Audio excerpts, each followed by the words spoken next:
15 জুলাই ঢাকা বিশ্ববিদ্যালয়ে ছাত্রলীগ, যুবলীগ এবং খুনি হাসিনার পেটোয়া বাহিনী যখন বিশ্ববিদ্যালয়ে শিক্ষার্থীদের উপর হামলা করছিল, যখন আমরা আমাদের আহত ভাই বোনদেরকে নিয়ে ঢাকা মেডিকেল কলেজে তাদেরকে আহত অবস্থায় নিয়ে যাচ্ছিলাম, তাদের ট্রিটমেন্টের ব্যবস্থা করছিলাম, যখন ঢাকা মেডিকেল কলেজের ইমার্জেন্সি ইউনিটের সামনে আমার আহত বোনদেরকে নিয়ে, ভাইদেরকে নিয়ে আমরা দাঁড়িয়েছিলাম, সেই ঢাকা মেডিকেলের ইমার্জেন্সি ইউনিটের সামনে ছাত্রলীগ, যুবলীগের সন্ত্রাসীরা আমাদের ভাই বোনদের উপর হামলা করেছিল।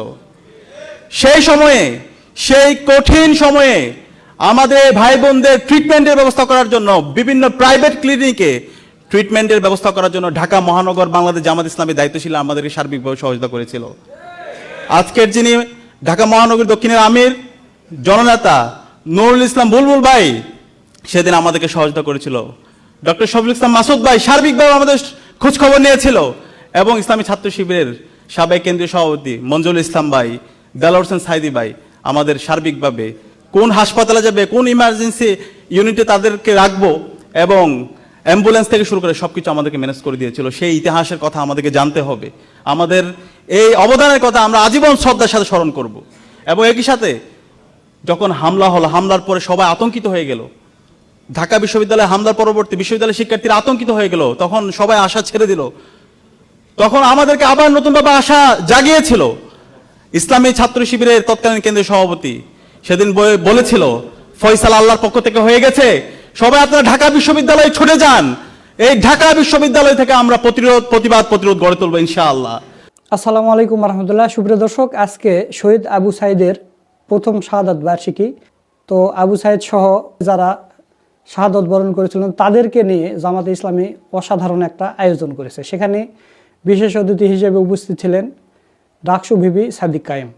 তো আপনারা জানেন যে সাদিক কায়েম আনুষ্ঠানিকভাবে তিনি শিবির থেকে পদত্যাগ করে জামাতে ইসলামীতে যোগ দিয়েছেন। শিবির থেকে তিনি চলে এসে জামাতে এসেছেন, কারণ ঢাকা সিটি কর্পোরেশন নির্বাচনে তিনি এবার মেয়র পদে প্রার্থী হিসাবে দাঁড়াবেন জামাতে ইসলামের পক্ষ থেকে। তো ভিপি সাদিক কায়েম ওই অনুষ্ঠানে কি বক্তব্য দিয়েছে সেই ভিডিওটা এখন আপনাদের দেখাবো।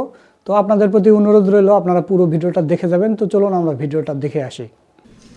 জুলাই আগস্টের গণ অভ্যুত্থানে প্রেসের অস্ত্র, ঢাকা বিশ্ববিদ্যালয়ের শহীদ মিনার, টিএসসি সহ এই আন্দোলনে যারা আপনাকে আমাদের প্রিয় মাতৃভূমি বাংলাদেশের জাতীয় পতাকা মাথায় খচিত অবস্থায় শিক্ষার্থীদের আন্দোলনের সম্মুখ সারিতে দেখেছিলেন, পরবর্তীতে সেই ঢাকা বিশ্ববিদ্যালয়েরই শিক্ষার্থীদের বিপুল ভোটে যিনি ভিপি নির্বাচিত হয়েছেন, এ পর্যায়ে আমি বক্তব্য রাখার জন্য অনুরোধ করছি প্রেসের অক্সফোর্ড ঢাকা বিশ্ববিদ্যালয়ের নির্বাচিত ভিপি, ঢাকা দক্ষিণ সিটি কর্পোরেশনের জনগণের প্রাণপ্রিয় নেতা জনাব আবু সাদিক কায়েম।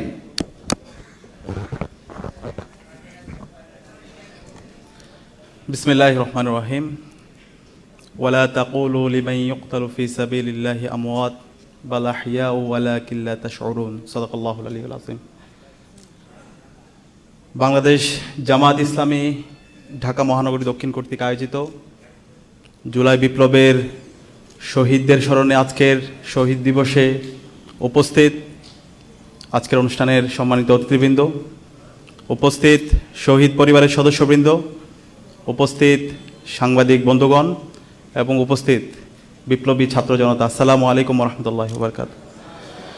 আমরা শুরুতেই শ্রদ্ধার সাথে স্মরণ করছি জুলাই বিপ্লবের শহীদদের ইমাম শহীদ আবু সাইদ, শহীদ ফয়সাল আহমদ শান্ত, শহীদ ওয়াসিম সহ বিপ্লবের সকল শহীদদের, যাদের আত্মত্যাগের মাধ্যমে আজকে আমরা ফেসিবাদ মুক্ত বাংলাদেশ পেয়েছি।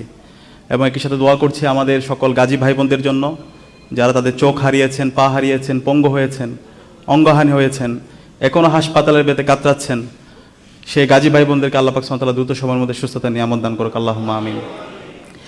সংগ্রামী উপস্থিতি, এই জুলাই বিপ্লব নিয়ে আমরা অনেক বয়ান শুনতে পাই, অনেক মানুষ, অনেক ব্যক্তি, অনেক রাজনৈতিক দল নিজেদেরকে জাহির করে মাস্টার মাইন্ড হিসাবে, হিরো হিসাবে, কিন্তু আমরা বিশ্বাস করি এই জুলাই বিপ্লব ছিল সরাসরি আল্লাহর পক্ষ থেকে সাহায্য।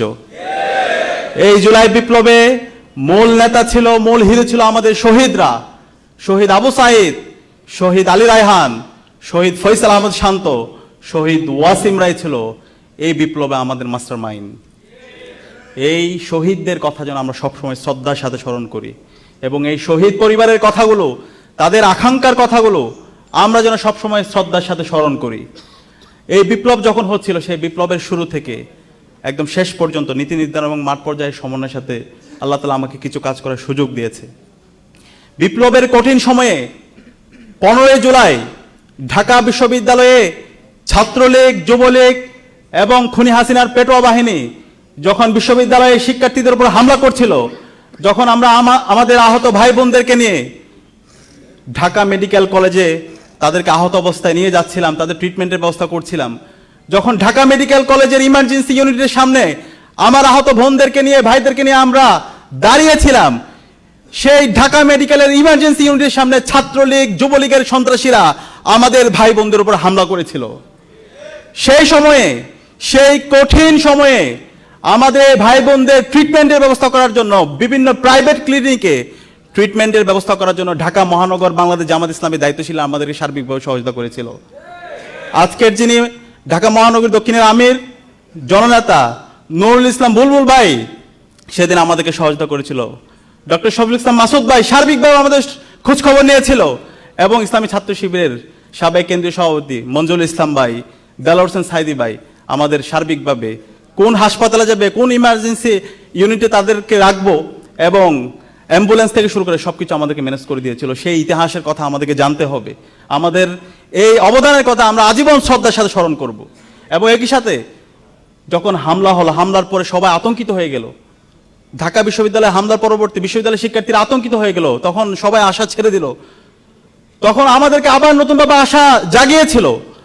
ইসলামী ছাত্র শিবিরের তৎকালীন কেন্দ্রীয় সভাপতি সেদিন বলেছিল, ফয়সাল আল্লাহর পক্ষ থেকে হয়ে গেছে, সবাই আপনারা ঢাকা বিশ্ববিদ্যালয়ে ছুটে যান, এই ঢাকা বিশ্ববিদ্যালয় থেকে আমরা প্রতিরোধ গড়ে তুলবো ইনশাআল্লাহ। এবং 15 জুলাই সন্ধ্যায় আমরা চাঙ্কারপুলে একত্রিত হয়েছিলাম এবং পরবর্তী দিন 16 জুলাই আমরা সারা দেশে বিক্ষোভ কর্মসূচি ঘোষণা দিয়েছিলাম এবং সে আলোকে 16 জুলাই শহীদ মিনারে যে গণজাগরণ দেখতে পেয়েছিলেন, সেই গণজাগরণের পিছনে আমাদের সর্বপর্যায়ের নেতৃবৃন্দ এবং মুক্তিকামী ছাত্র জনতার অনবদ্য অবদান ছিল।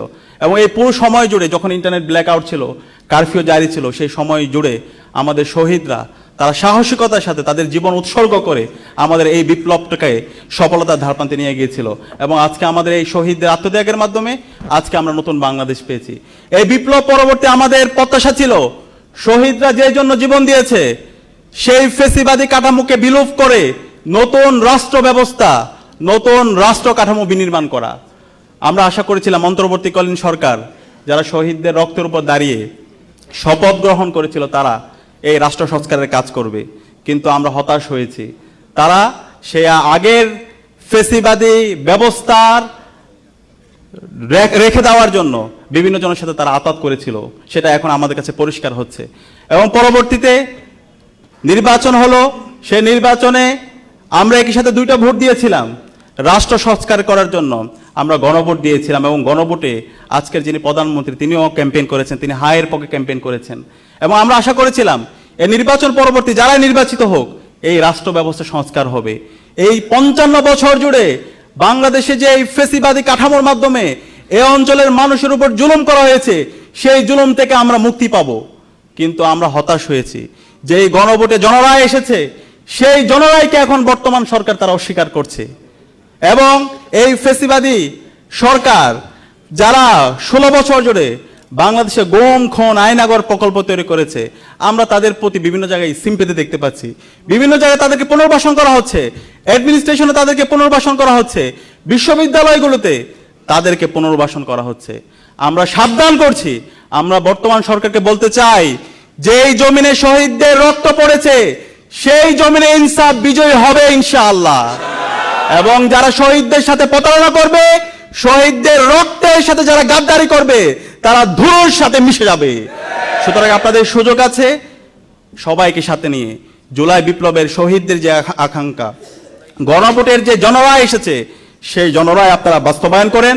এবং জুলাই স্মৃতি জাদুঘর এখন পর্যন্ত আপনারা চালু করেন নাই, সবকিছু প্রস্তুত অবস্থায় আছে।